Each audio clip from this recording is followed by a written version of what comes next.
नमस्कार मित्रों, आज के इस महत्वपूर्ण प्रेस कॉन्फ्रेंस में आप सबका स्वागत है। हमारे बीच हैं पूर्व केंद्रीय मंत्री श्री अनुराग ठाकुर जी, जो इस प्रेस कॉन्फ्रेंस को संबोधित करेंगे। नमस्कार साथियों, चुनाव दर चुनाव हार और जनता से नकार दिए जाने वाले एक नेता, जिनके नेतृत्व में लगभग 90 चुनाव कांग्रेस पार्टी हारी, उनकी हताशा निराशा दिन पर दिन बढ़ती जा रही है और आरोपों की राजनीति को इन्होंने अपना आभूषण बना लिया है। जब इन्हीं के लगाए गए आरोपों को ऑथेंटिकेट करने के लिए कहा जाता है तो पीठ दिखाकर भाग जाते हैं, शपथ पत्र देने के लिए कहा जाता है तो मुकर जाते हैं। गलत और निराधार आरोप लगाना राहुल गांधी जी की आदत बन गई है। It has become a habit of Shri Rahul Gandhi to make incorrect and baseless allegations और बार बार आरोप लगाने के बाद माफी मांगने का काम और कोर्ट से फटकार खाने का काम राहुल गांधी जी का हो गया है। आप देखिए, राफेल हो, चौकीदार चोर हो, या फिर सावरकर जी या आरएसएस की बात, या फिर पेगासस के मामले, इन सब पे इनको फटकार ही लगी है। कई बार कोर्ट में माफी मांगनी पड़ी। तो कीचड़ उछालो और भाग जाओ हिट एंड रन के मामले राहुल गांधी जी के कई हैं। आज की प्रेस कॉन्फ्रेंस में हाइड्रोजन बम फोड़ने वाले थे, फुलझड़ी से काम चलाना पड़ा, वो भी फुस हो गई। क्या हो गया? इलेक्शन कमीशन ने बड़ा स्पष्ट कहा है कि no deletion of any vote can be done online by any member of public. Online किसी भी वोट को नहीं काटा जा सकता और no deletion can take place without giving an opportunity of being heard to the affected person. तो बगैर किसी की बात सुने उसका वोट नहीं काटते, उस पर निर्णय नहीं करते। 2023 में अनसक्सेसफुल अटेम्प्ट्स की गई, प्रयास किए गए जो विफल रहे, नाम काटने के आलंद असेंबली कॉन्स्टिट्यूएंसी में, और ये इलेक्शन कमीशन ने एफआईआर फाइल करने के लिए ही कहा था इसको, और मैटर इन्वेस्टिगेट करने के लिए भी इलेक्शन कमीशन ऑफ इंडिया ने ही कहा था। इलेक्शन कमीशन ने मोबाइल नंबर पहले ही उपलब्ध करवा दिए हैं, आईपी एड्रेस अगर दे दिए हैं, अगर मोबाइल नंबर दे दिए, आईपी एड्रेस दे दिए, तो कांग्रेस शासित राज्य की कर्नाटक की सीआईडी ने अब तक क्या किया? और मैं एक ध्यान आपके माध्यम से देश की जनता को बताना चाहता हूं। रिकॉर्ड्स के अनुसार आलंद विधानसभा क्षेत्र ये कांग्रेस के ही कैंडिडेट ने जीती थी 2023 में 10,348 मतों से। तो क्या श्रीमान राहुल गांधी जी, कांग्रेस ने वोट चोरी करके सीट जीती थी? एक बात आज जो राहुल जी ने बातों में मान ली और अपने जवाब में कहा, वो कहते कहते हाइड्रोजन बम एक तरह से फोड़ गए अपने ऊपर ही। वो कहते मैं लोकतंत्र बचाने नहीं आया। राहुल जी कहते हैं लोकतंत्र को बर्बाद करने की तैयारी है क्या? गलत निराधार आरोप बार बार संवैधानिक संस्थाओं पर लगाना, गलत निराधार आरोप बार बार इलेक्शन कमीशन ऑफ इंडिया पर लगाना, कभी ईवीएम पर प्रश्न चिन्ह खड़े करने, कभी वीवीपैट पर करना, कभी चुनावों के नतीजों पर करना, और कभी टूल किट के सहारे भारत के लोकतंत्र पर, संवैधानिक संस्थाओं पर प्रश्न चिन्ह खड़ा करना, क्या यह आदत सी बन गई है? क्या चाहती है कांग्रेस पार्टी? पूर्व प्रधानमंत्री इंदिरा गांधी जी सत्ता का दुरुपयोग करके, अफसरों का दुरुपयोग करके चुनाव जीतते हैं तो कोर्ट उनको बाहर का रास्ता दिखाता है। राजीव गांधी जी की हत्या के बाद एक लोकसभा का चुनाव पेंडिंग नहीं होता, 1 महीने तक अगर चुनाव को स्थगित कर दिया जाता तो किस पार्टी को फायदा उस समय के इलेक्शन कमीशन ने दिया? रमा देवी जी, एमएस गिल, टीएन शेषन से लेकर ये बाकी सारे इलेक्शन कमिश्नर जो थे किस पार्टी ने नियुक्त किए और वापस किस दल में गए? कांग्रेस पार्टी में गए। इलेक्शन कमीशन का दुरुपयोग इन्होंने कभी किया होगा? उनको बड़े बड़े पद भी बाद में दिए होंगे, लेकिन अगर निष्पक्षता के साथ भारत का इलेक्शन कमीशन काम कर रहा है तो बार बार राहुल गांधी जी का प्रयास है कि लोकतंत्र पर प्रहार किया जाए, भारत के लोकतंत्र को कमजोर किया जाए, जनता को गुमराह किया जाए। और जिस तरह से बांग्लादेश, नेपाल में स्थिति बनती है वैसे झूठ बोल बोल के वहां पे स्थिति पैदा कर दो देश में। मैं एक और उदाहरण आपको देना चाहता हूं। अभी हाल ही में कर्नाटक हाईकोर्ट का फैसला आया, मलूर विधानसभा के चुनाव को खारिज किया है। क्या 2023 में कांग्रेस ने वोटों के गबन के साथ इस सीट को जीता था? इस मामले में कर्नाटक हाईकोर्ट ने भाजपा के उम्मीदवार मंजुनाथ गौड़ा के पक्ष में फैसला सुनाया है। कोर्ट ने कहा, मलूर विधानसभा में मतगणना के दौरान गंभीर अनियमितताएं हुई। क्या हेराफेरी के साथ कांग्रेस ने सीट जीती थी? राहुल जी, जवाब देना पड़ेगा आपको और कांग्रेस पार्टी को।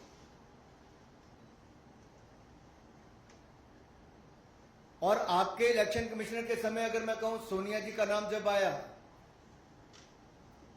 कि नवीन चावला जी की नियुक्ति उन्होंने कर दी, और उस समय के चीफ इलेक्शन कमिश्नर ने आरोप लगाकर कहा था, प्रेसिडेंट को लिख के कहा था कि क्लासिफाइड और सेंसिटिव इंफॉर्मेशन नवीन चावला लीक करते हैं।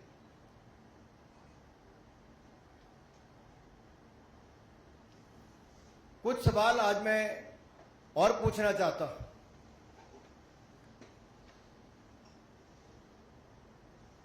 कि जब जब राहुल गांधी जी आरोप लगाया और उसके कोर्ट गए तो बार बार इनको मुंह की खानी पड़ी। आप सारे उदाहरण उठाकर देख लीजिए, कभी माफी मांगनी पड़ी तो कभी कोर्ट की लताड़ खानी पड़ी। तो क्या इसी डर से राहुल गांधी जी शपथ पत्र नहीं दे रहे हैं? आज मीडिया द्वारा बार बार पूछे जाने के बाद भी शपथ पत्र क्यों नहीं दे रहे? ये आए तो धमाका करने थे, लेकिन ड्रामा करके चले गए। धमाका इनके बस की बात नहीं, ड्रामा करने इनके बस की बात है।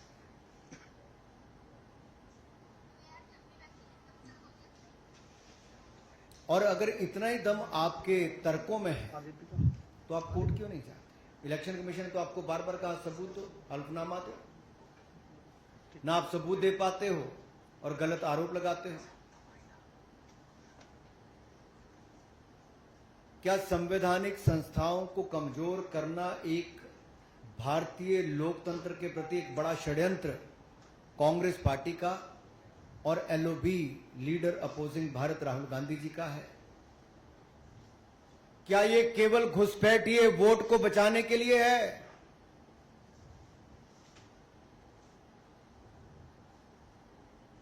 अपने हर तर्क में वो बात करते हैं एससी, एसटी, ओबीसी की, अल्पसंख्यक की, लेकिन उन्हीं के वोट की ताकत को कम करने का प्रयास राहुल गांधी जी और कांग्रेस पार्टी कर रहे हैं। क्या घुसपैठियों के वोट को बचाने के लिए infiltrator first politics is the sole agenda of mister Rahul Gandhi and Congress party? Is Congress trying to protect infiltrators and their voting rights? Rights तो है नहीं, लेकिन अधिकार दिलाना चाहते हैं। राहुल जी के बयानों ने बार बार बताया है कि वो घुसपैठियों के साथ है और देश के एससी, एसटी, ओबीसी, अल्पसंख्यकों के वोट को कम करना चाहते हैं।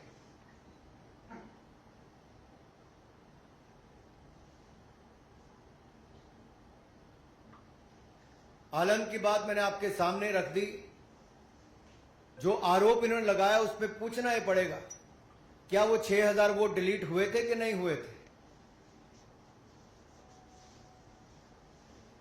और B.R. पाटिल क्या कांग्रेस पार्टी के विधायक हैं जो जीते हैं?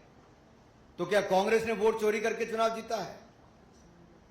राहुल जी अराजकता फैलाना बंद करें, लोकतंत्र के खिलाफ षड्यंत्र बंद करें। Your sole politics has become to create chaos, then play victim card, and you are always trying to delegitimize democracy. आप ना शपथ पत्र देते हैं, ना सबूत देते हैं, आप केवल आरोप लगाने का काम करते हैं। इसका मतलब कांग्रेस का भारत के लोकतंत्र में, संवैधानिक संस्थाओं में, इनमें विश्वास नहीं है। केवल अराजकता फैलाना, अनरेस्ट पैदा करना और भारत को डिस्टेबलाइज करने का एक षड्यंत्र टूल किट गैंग के माध्यम से क्या आप लोग रचने जा रहे हैं, कर रहे हैं प्रयास? लेकिन आप जितने मर्जी प्रयास करिए, भारत के लोकतंत्र को भारतीय जनता पार्टी मजबूत करने के लिए हर कदम उठाएगी। और घुसपैठियों को, जिनको आप वोट दिलाना चाहते हो, उन घुसपैठियों को बेनकाब करने का काम भी हम करेंगे।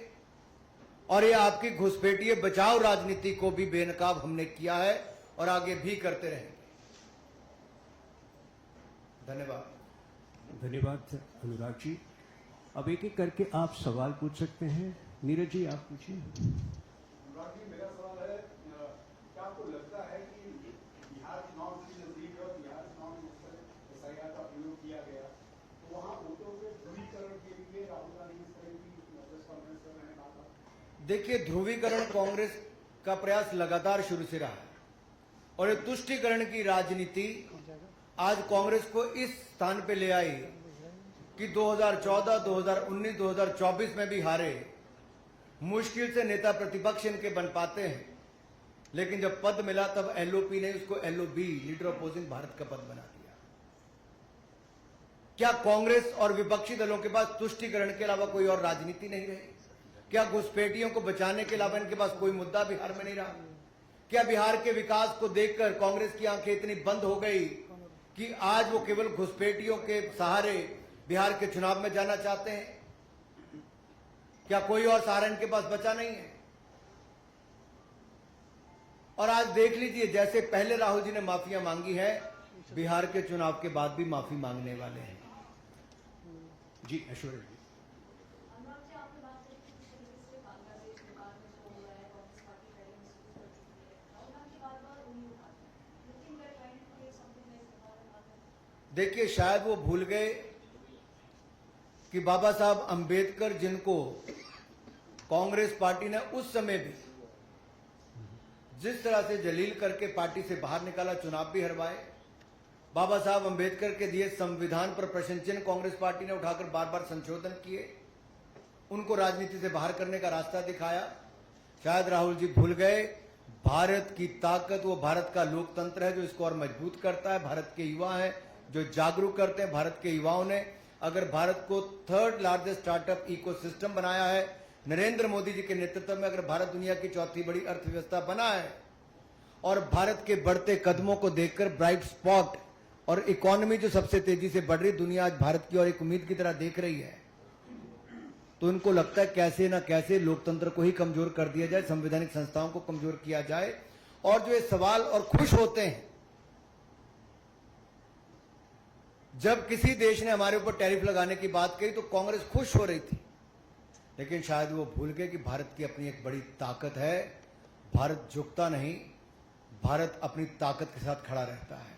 तो आप चाहे भारत को गिराने का प्रयास करें, लोकतंत्र को शर्मसार करने का प्रयास करें, लोकतंत्र पर प्रहार करें, भारत का लोकतंत्र कमजोर नहीं होगा, चाहे कांग्रेस जितना मर्जी प्रयास कर ले, चाहे घुसपैठियों के दम पे ही क्यों ना कर ले। कांग्रेस ये सवाल उठा रही कि वो वोट चोरी का जो आरोप लगा रही है उसको लेकर चुनाव आयोग की कार्यप्रणाली उसके निशाने पर, लेकिन चुनाव आयोग पर सवाल होता है बीजेपी उसके बचाव में आ जाती है, बीजेपी के निशाने पर होगा? बिल्कुल भी नहीं। हमने बड़ा स्पष्ट करके कहा कि अगर जनता द्वारा बार बार नकारे जाने पर 90 बार जिनके नेतृत्व में कांग्रेस पार्टी चुनाव हार गई, वो आज भी ये मानने के लिए तैयार नहीं कि जनता ने उनको चुनाव हरवाया है, और उल्टा वो लोकतंत्र और संवैधानिक संस्थाओं पर प्रश्न चिन्ह खड़ा करते हैं। तो इसमें बहुत बड़ी दिक्कत है। उनसे मैं यही कहूंगा राहुल जी के लिए, उम्र भर राहुल जी भूल करते रहे, उम्र भर राहुल जी भूल करते रहे। दोष खुद में था, आयोग पर आरोप पर करते रहे, लगाते रहे। एक सेकंड। एक तरफ तो राहुल गांधी मतदाता सूचियों की और सारी जितनी भी चीजें हैं उसकी विसंगतियां उजागर कर रहे हैं, दूसरी तरफ एसआईआर का विरोध कर रहे हैं। आपको नहीं लगता अगर इतनी विसंगतियां हैं तो एसआईआर की जरूरी? ये तो आपने स्वयं उत्तर ही दे दिया इसमें। तो क्या राहुल जी जब 2 बार चुनाव जीते, 2 जगह से जीते ना, पिछली बार, उससे पिछली बार 1 सीट से हार गए थे, 1 से जीते थे, इस बार 2 सीट से जीत गए। तो जब जीतते हैं तब उनको कुछ नजर नहीं आता है, तब वो ईवीएम भूल जाते हैं, वीवीपैट भूल जाते हैं, वोट चोरी के आरोप भूल जाते हैं, तब जीत उनकी है। अगर हार जाए तो इलेक्शन कमीशन दोषी है। और एसआईआर से किसका भला होगा? जो जेन्युइन वोटर है, चाहे वो किसी भी जात, किसी भी धर्म, किसी भी क्षेत्र से आता होगा, जिसका वोट का अधिकार है, उसको वोट मिलता है। तो यहां गरीब और अमीर, किसी भी जाति, किसी भी धर्म के व्यक्ति का एक समान अधिकार है। लेकिन अगर आप देश से बाहर से जो घुसपैठ करके आए हैं, अगर राहुल गांधी जी विपक्ष के साथ मिलकर उनका वोट बनाते हैं, तो भारतीय वोटर के वोट का नुकसान करने का प्रयास करते हैं। तो देश को यह देखना है राहुल गांधी जी घुसपैठियों के साथ क्यों खड़े हैं। राहुल गांधी जी देश को जवाब दें, घुसपैठियों के साथ इनका क्या नाता है। राहुल गांधी जी देश को जवाब दें कि भारतीय लोकतंत्र के ऊपर बार बार प्रहार क्यों करते हैं। राहुल गांधी देश को जवाब दें कि इलेक्शन कमीशन को बार बार बदनाम करने का काम क्यों करते हैं। राहुल गांधी ने कई मंच पे और कई वीडियोस में ये कहा है कि अगर मैं वोट चोरी का आरोप भारतीय जनता पार्टी के ऊपर लगाता हूं, प्रधानमंत्री के ऊपर लगा रहा हूं और खुद चुनाव आयोग के ऊपर लगाता हूं, जो कि उनके वेबसाइट से लिया गया डाटा है, तो ये मेरे ऊपर कार्रवाई क्यों नहीं करते, मेरे पर एफआईआर क्यों नहीं करते, क्यों ये प्रेस कॉन्फ्रेंस करते हैं, मेरे पर एक्शन ले। देखिए, राहुल जी ने स्वयं माना है कि वो भारतीय लोकतंत्र को बचाने नहीं आए। तो मंशा उन्होंने साफ कर दिया कि उनका भारत में कोई इंटरेस्ट नहीं है। भारत के लोकतंत्र में राहुल गांधी जी का कोई इंटरेस्ट नहीं है। भारत के लोकतंत्र जो बहुत मजबूत है, क्या उसको कमजोर करने में उनका इंटरेस्ट है।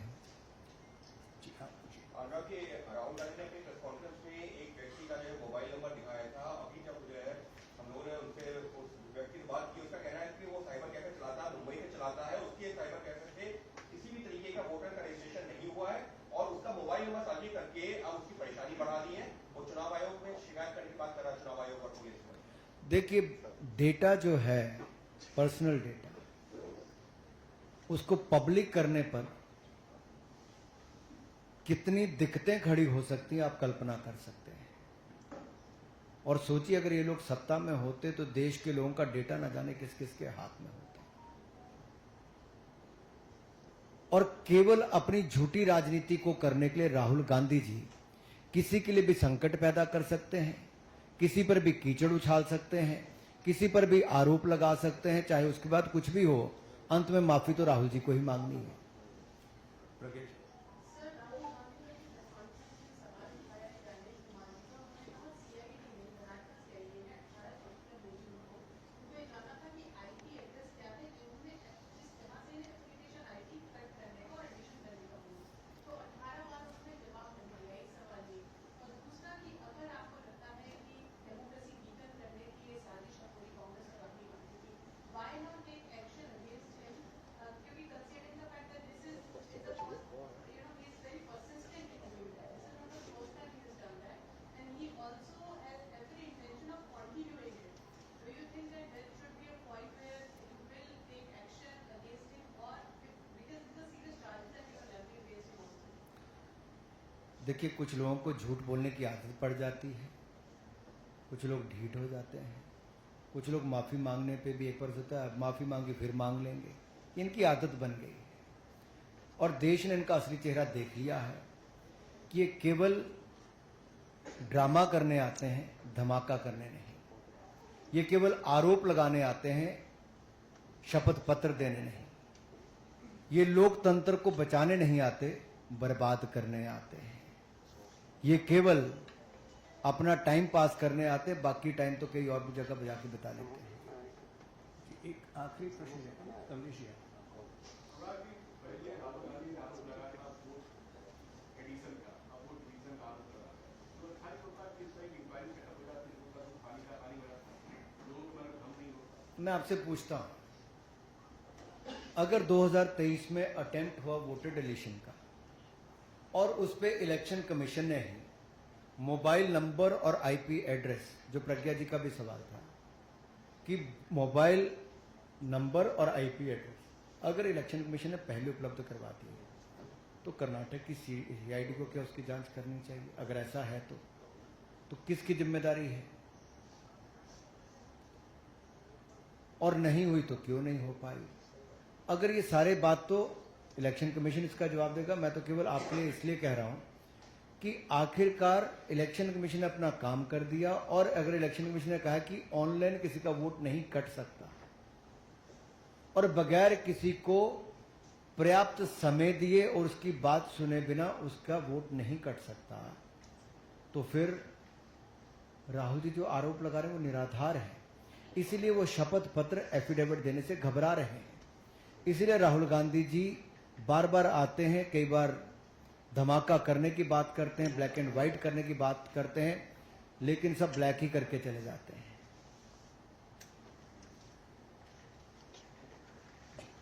इसको यही हम समाप्त करते हैं। आप सबका बहुत बहुत धन्यवाद।